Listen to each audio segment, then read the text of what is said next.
Court versus Bagbin case no some any life my but area like Paul I don't watch and one sim or the come because of saying analysis on what made become on yet me a grand yet me European someone say and I say some lawyer akasa kasa na media mean Jim work one year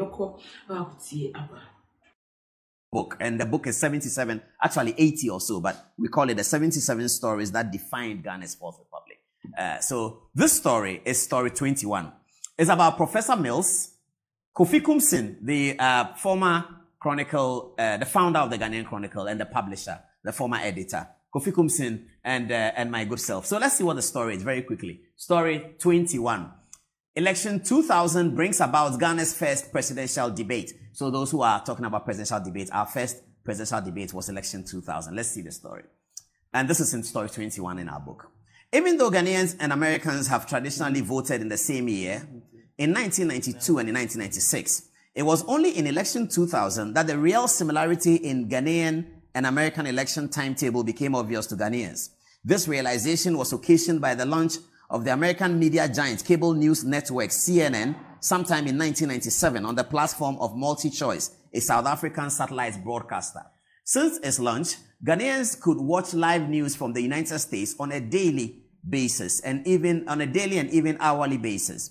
CNN gave significant coverage to the American campaign and election in the year 2000. Incidentally, the political matrix was also coterminous.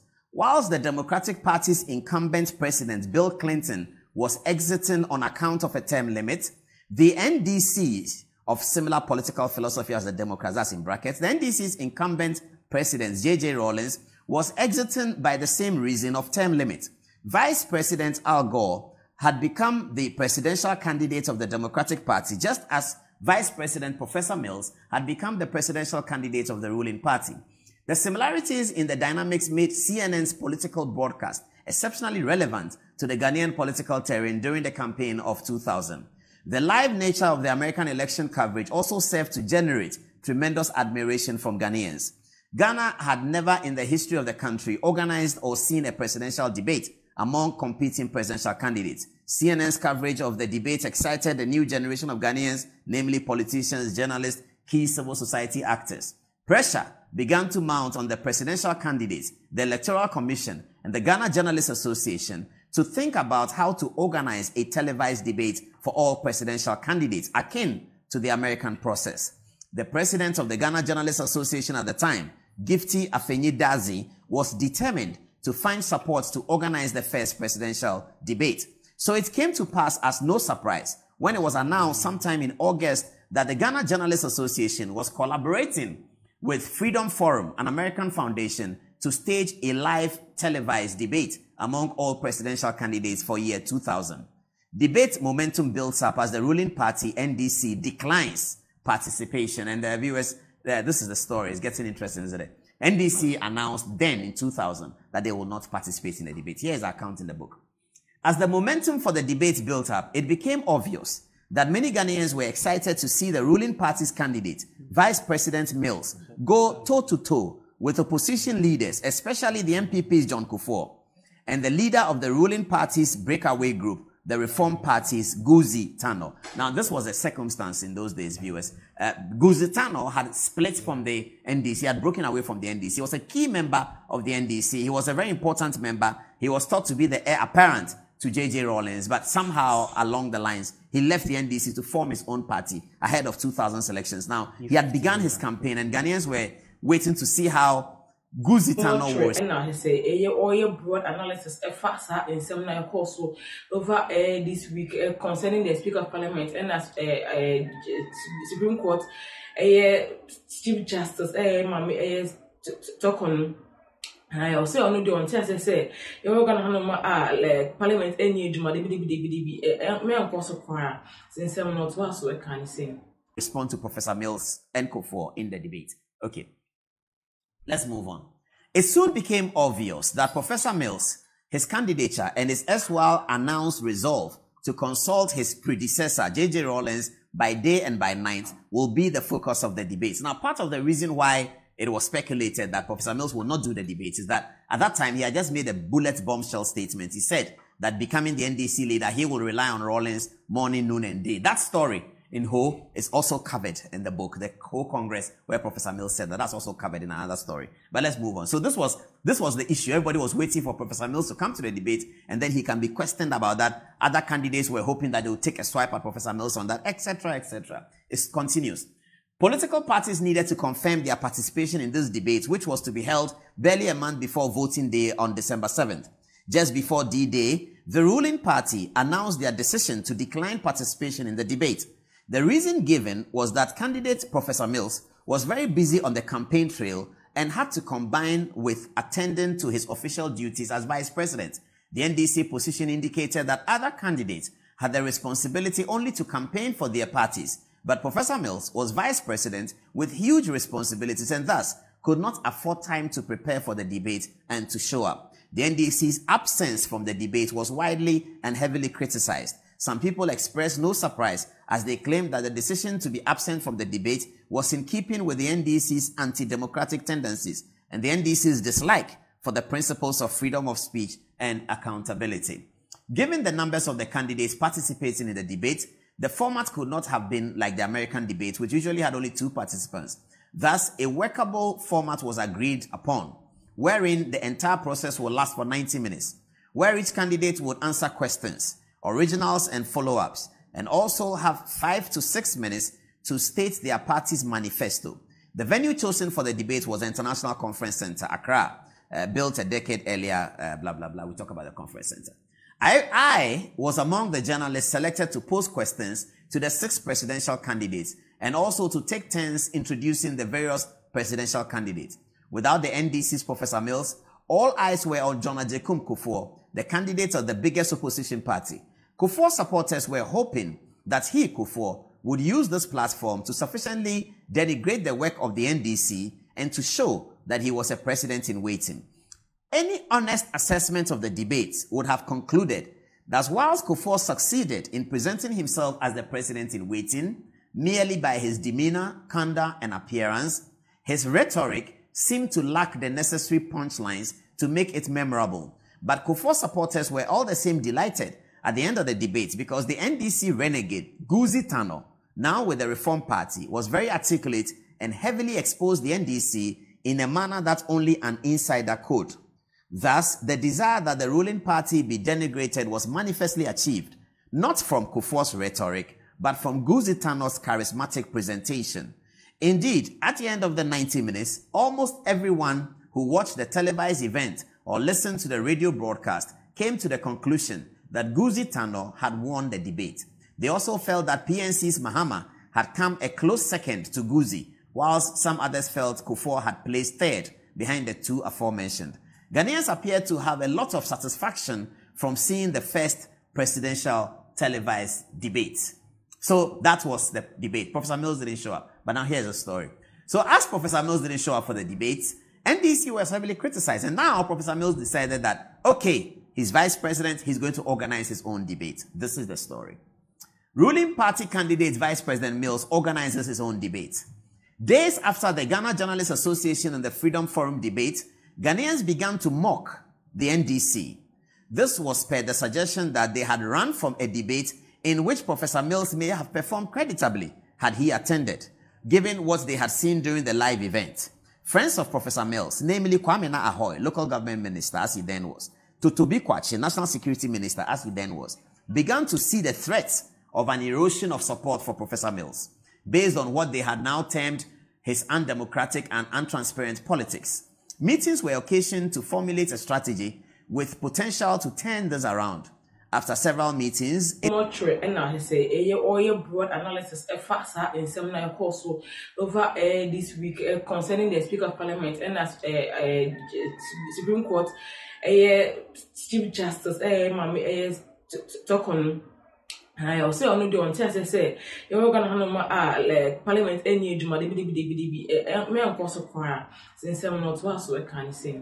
It was boldly decided that Professor Mills will hold a kind of press conference with a moderator as though it were a debate and to take as many questions as possible from local journalists and foreign journalists based in Ghana. The moderator selected was Dr. Charles Mensah, an economist and husband to the Electoral Commissioner of today, Jean Adukwe Mensah. So that's the history. So I'm sure some of you are saying, yeah, that's the history. We come from a long history. All the history of the Fourth Republic, everything is here. 515, 16 pages, 82 stories, called 77 Stories. Africa's New Constitutional Development is a book by Paul Ademuch. Everything is in there. Controversial, everything is there. All right. So this is how the Mills debate was set up. So Dr. Charles Mensah, very respected at that time, Valco boss, came into the middle to moderate the debates. And this was very impressive. I mean, you would have thought it to be some journalist or something, but it's a very high profile person who is not a regular media person, but a very well-respected leader of Valco, one of the important companies of Ghana. This was Dr. Charles Mensah who was moderating the debate. Now, this is the story. This is how it happened. Okay, let's move on. The moderator selected was Dr. Charles Mensah, an economist and husband to Electoral Commissioner Jean Adukwe Mensah. Okay, and the debate was held in one of the smaller rooms of the International Conference Center where the bigger debate had taken place days earlier. Chronicle editor Kofi Kumsin drops a bombshell of a question. Okay, so the debate morning was ready. I was a reporter at that time, very excited to go. And Kofi Kumsin, who is the editor of the Chronicle, was my boss. I was learning under him, even though I worked at Joy FM. Joy FM allowed me to go and be studying his ways of doing things. So I'll go to his office in Nkansa. I'll be sitting there the whole afternoon watching him do his work. And then Joy FM will ask me, what did you find, and all of that. So I was talking to him on a very regular basis. So when this debate occurred, and in those days, I used to hang out with Gifty Afenyidazi, Bryce Bleu, Ransford Tete, who was the editor of The Graphic, all of those DJ. We used to meet at the DJ Harunata, and they were the seniors, and the quality of the conversation among those journalists in terms of public policy. What is NDC, what's NPP doing? Cabral Bleami here will be seated. Gifty Afenyidazi will be there. Kofi Kumsin will be there. Harunata will be there. Ben Efson will be there. I mean, that was something. By the time you leave that conversation, you've been to journalism school. I don't know whether it's still happening. But anyway, let's get back to the book. Okay, Chronicle editor Kofi Kumsin drops a bombshell. It's here. The setting of the event had Professor Mills and his team seated at a high table, while dozens and dozens of journalists, nearly 100 of them, sat in the audience. This occurred an hour before the event started at 10 o'clock in the morning. I was with Chronicle editor Kofi Kumsin, and thus here is my eyewitness account. So from here, in the book, sometimes I break into an eyewitness account. So sometimes I'm writing like a reporter, sometimes I'm writing like an eyewitness. So here I break into eyewitness. So it's inverted commas. Okay. On the morning of the event, I, a Joy FM news reporter, stayed in the company of Kofi Kumsin, editor of the Chronicle. We arrived at the event venue, International Conference Center, together. After Professor Mills had taken his seat, the room was too packed for us to find seating. We therefore both sat in the aisle and on the right on the floor. If you could believe that. Yes, you could. So this was me walking into the press conference. Professor Mills was already seated. Somehow, Kofi Kumsin wanted us to get in late. I'm not sure why. Those of you who know him, you can understand the story. He wanted us to get in late. I'm not sure why. But, I mean, I'm the junior one, so I'm working with him. So we walk inside. Professor Mills already seated. And I tell him that everywhere is full. He said, it doesn't matter. We sit on the floor. So we start climbing the stairs in the aisle, and then we sit on the floor. And the whole room is looking in our direction because this Kofi Kumsin is the biggest media item in these circumstances ever. And he arrives in the room in the company of a small boy news reporter, and everybody's wondering what's happening. I'm holding his recorder, and I'm holding mine as well. So we walk in together, and then I tell him that, Uncle Kofi, I used to call him Uncle Kofi. Uncle Kofi, the place is full. He said, oh, let's sit on the floor. So we sit on the floor. All right, let me tell you what happened after that. All right, so we therefore sat in the aisle and right on the floor. I took Kofi Kumsin's tape recorder together with mine and walked up to the high table to place it in front of the event speaker that we might get a clear recording, as did many. Oh, sorry. All right. The event began with the moderator welcoming the media and reiterating the reasons why Professor Mills could not attend the main debate. He summed up his introductory remarks by indicating that Professor Mills would give a short statement, then proceed to take questions. When Professor Mills took the mic, he was full of smiles and seemed a very content public official. It was very clear that the Vice President had taken some lessons in communication shortly before this event. Dressed in a dark political suit, he spoke with that almost permanent smile for 2 or 3 minutes. Then he invited questions. Major important questions were asked in turn, and quite a few drew responses from the audience. But the one that drew the longest cheer was Kofi Kumsin's famous question, paraphrased as follows. So Kofi stood up and said, Mr. Vice President and presidential candidate of the NDC, thank you very much for this opportunity. You have already said in Ho at the last NDC Congress, in reference to Rawlings, quote, at this stage, he read from his notes. Kofi Kumsi then read from his notes. He said, he's telling Professor Mills that you said, I will call on you morning, day, and night. Kofi Kumsi continued, in these circumstances, and this was the big question, he said, in these circumstances, what would you do about the bigotry of the 31st December Women's Movement and their insensitive leader, Nana First Lady Nana Konadu Agyeman Rawlings? I tell you, viewers, you should have been there. What happened in the room? This is 2000. Rawlings is president. He's the strongest man in Africa. Nana Konadu Agyeman Rawlings is a very powerful figure in the NDC campaign. Everybody is afraid of 31st December Women's Movement. They have a red beret. Now nobody sees the red beret anymore 24 years down the line. But they used to have a red beret. And they were a very effective group of people. They were a political machine. Cecilia Johnson, others. They were massive. And everybody was afraid to talk about Mrs. Rawlings. And Mrs. Rawlings had been the reason why some journalists had gone to jail on criminal libel. Because they had published issues about her bathroom wear and all that, the things that she had in her bathroom, a jacuzzi and something. And then there had been criminal libel situations. Mrs. Rawlings was the reason why the debates began, whether people who were not public officials can have access to criminal libel prosecution, etc., etc. So Mrs. Rawlings was a major figure. Kofi Kumsi stands up in front of Professor Mills, who is trying hard to show himself as different from Rawlings in that campaign. And now he's going to say that he's going to rely on Rawlings, but he's trying to distance himself from everything negative about Rawlings. And then in this press conference, Kofi Kumsi comes and says that, what would you do with the bigotry of the 31st December Women's Movement? And the insensitive leader, that's the West insensitive leader, First Lady, Professor Mills doesn't know what to say. Okay. This question drew wild laughter, cheers, and general noise lasting for more than 5 minutes. During the interim, and by the time Professor Mills settled down to answer the question, the famous Kofi Kumsi quietly exited the hall and beckoned me to pick up his recorder to take it to his office. So after Kofi asked the question and everybody was, hey, he just told me that, family recorder number I, and he walked out. I remained there. So by the time the thing settled, the Kofi Kumsi was not there. By the time Professor Mills was answering the question, Kofi Kumsi was not there. In fact, Professor Mills looked in our direction and was trying to catch, he thought I saw him sitting there. He didn't quite say anything. But I noticed that he was looking in the direction. And I was the only one sitting there. I was left naked. So anything for her, and I'm going to see it was her, Michelle, and I, from her, Ghanatube, so my crown.